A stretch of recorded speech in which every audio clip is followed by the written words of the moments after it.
Step one, contrast helps you know what you want. Step two is source knows what you want and focuses on it, and it actually becomes a reality. Step three is you focus upon what your inner being knows, and so it's a vibrational reality for you that's in the process of becoming. Step four is you're really good at that. Master of step three is what step four is. Step five is you're in contrast, but you're not mad at yourself about being in contrast because you accept that's an important part of the process. So you think that's where you're at? You are appreciating. Yeah. Since July, I rediscovered you, and I mean, my whole life has changed. The disaster I thought was coming was kind of no big deal. I live in a different state. I've got a new car, a new career. Everything's changed, and so I just wanted to say thank you. I'm really grateful to be right here, right now. We're happy that you understand how it works and are focusing deliberately. Deliberate creation is so much more fun than creation by default. Yes, it is. Because things are always changing. It's just nice when they change in the direction of what you want, or of what feels good to you. Yeah. And so?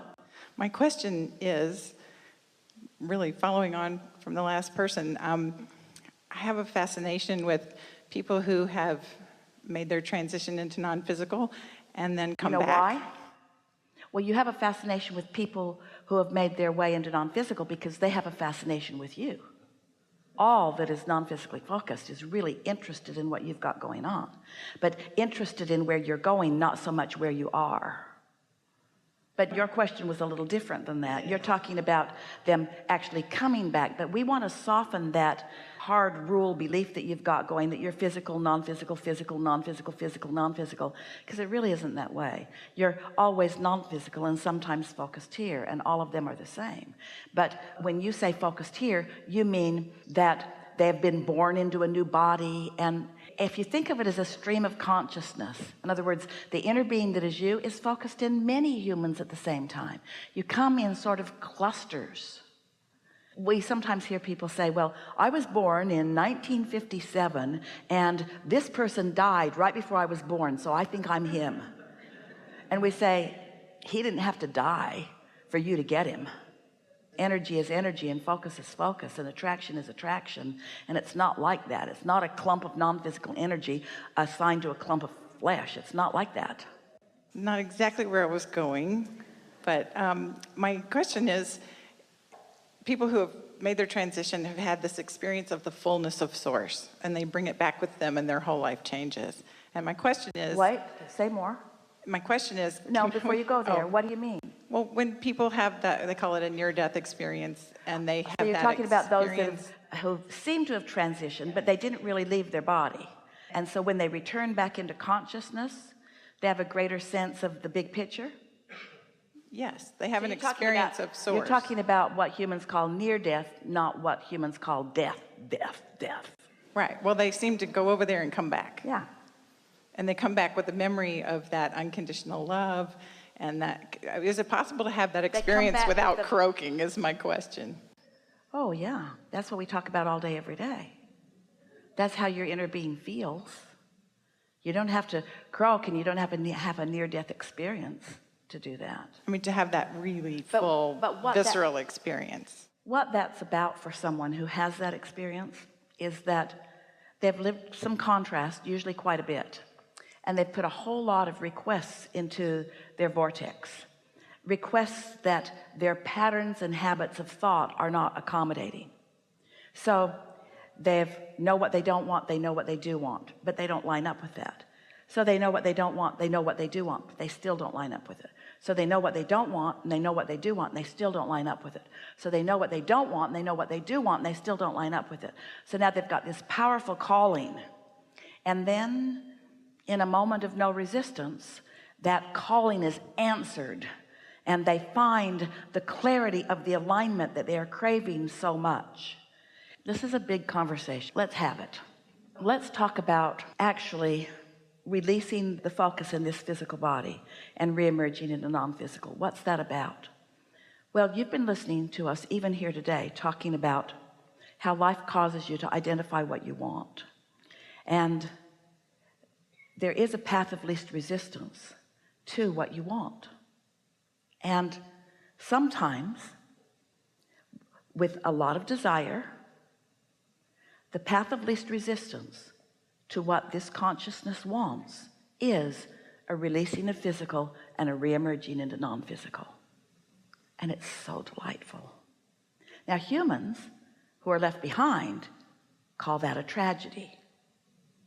But those who wanted the absence of resistance and allowed it in that way call it successful creating. You see what we're getting at? So sometimes in a process like that, and someone having had the experience of releasing the resistance and re-emerging, there's a conscious realization that there's still so much potential and so much wanted here in physical form that can satisfy that desire. And so then it is a collaborative decision that's made on the part of the whole of you, you and your inner being, and you re-emerge to continue the delicious progression of your evolution while you're still in this physical body. But really, in the big scheme of things, you never stop expanding, you never cease to be. You are an eternal being, and it's mostly only humans who nitpick over the details. Helpful? We want it to be. Yeah. So many people that are having their what you call their death experience, it's the path of least resistance for them going to where they really want to be. Esther had a friend some years ago make her transition, and she did it deliberately. And Esther was pretty mad at her because Esther knows how much joy is available still here in this physical experience. And she had talked with this woman enough to know that she had desires that Esther, from her vantage point, knew could be satisfied. But this person opted for what was the path of least resistance for her. And it took Esther a while to hear us explain that life is life, and that from this non-physical perspective there is no looking back and there are no regrets. There's only moving forward, you see. And so you can remain in this physical body and be in vibrational concert with your inner being and move forward. And forward here in your physical body is the vibrational things that you put into the vortex, manifesting into things that you can see and hear and smell and taste and touch, manifesting into emotions and lovely happy life experience. Or sometimes it's re-emerging into non-physical where all of that is happening too. It's just the humans who want to nitpick over it. And the reason you do is because you've picked up beliefs along your physical trail that are flawed premises. Like you're here to prove worthiness and you shouldn't leave until you've proven it. Things like that are just bogus. I'm just looking for that connection to source, to feel it fully in my body, because I know I have a lot more to do here. But it's your emotions that let you know about it.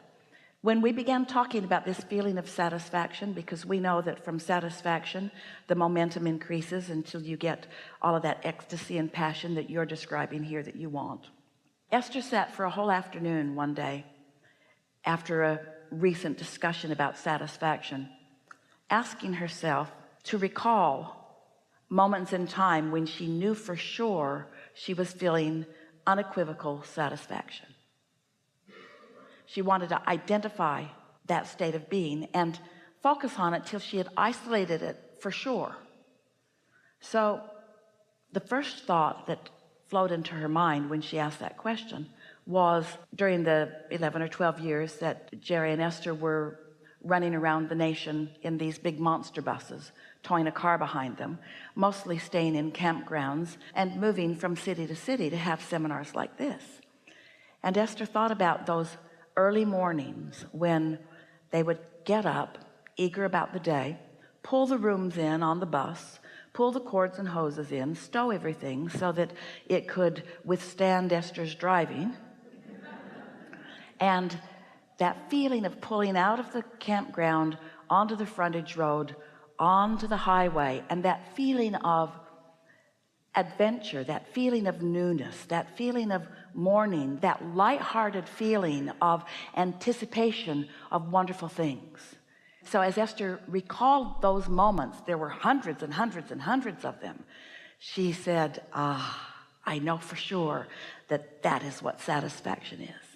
And then she thinks about slipping into a beautiful booth in a beautiful restaurant where she can smell delicious food with lovely friends that she adores, in anticipation of uplifting conversation and fun, and she knows that feeling of satisfaction. Don't have to do anything, just be here with you guys, and good stuff comes as a result of that feeling of satisfaction. And as she got rolling, then countless thoughts of children and grandchildren and tree houses and moments in time and music and experiences began to flood into her mind, until she had identified and isolated and recreated a vibration of satisfaction, which meant she's good for now. In other words, under those conditions, only those thoughts and more can come into her experience, because law of attraction is responding to her now vibration, you see. So that's all it is. But you got to start where you can start. If you're having a knee-jerk reaction to something that's happened in your moment in time, and that's the moment that you decide that you want to have that uplifting, connected feeling, you're not going to get there from there usually. So that's why we say start when it's easier. And it's really the reason that we teach meditation, because if you meditate on a regular basis every day, and you quiet your mind for a little bit, 15 or 20 minutes, and you feel that detachment from anything that isn't resonance with your inner being, then in that no thought and no resistance, you are in a satisfied vibration. And then you're open to receive more. That's how it works. Yes? Yes. And I do get glimpses of it in meditation. I was just wanting more and more. Well, we like it when you get glimpses of it in meditation, but this is the point that we're making. We want you to get glimpses of it when you're in full conscious awareness state, because we don't want you to sit in meditation all day. We want you to be out alive and real in the world. We want you to be making lists of positive aspects and paying attention to the way you feel. We want you to be satisfaction leaning. We want you to lean in the direction of your inner being. Your inner being is always calling you. And most of all, we want you to understand that it doesn't take much to lean in that direction before your inner being will sweep you right in, because it's just like that car headed down for the bay. When you're in satisfaction, you're on your way to that bay. In other words, momentum is momentum.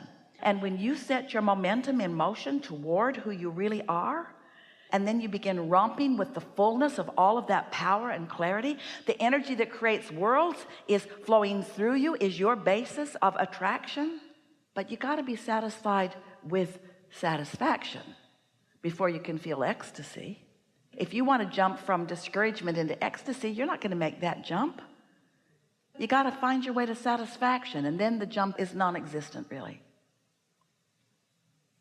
Something more? Oh, that was good. Really good. Thank you. Yeah. That was great. Yeah, really good.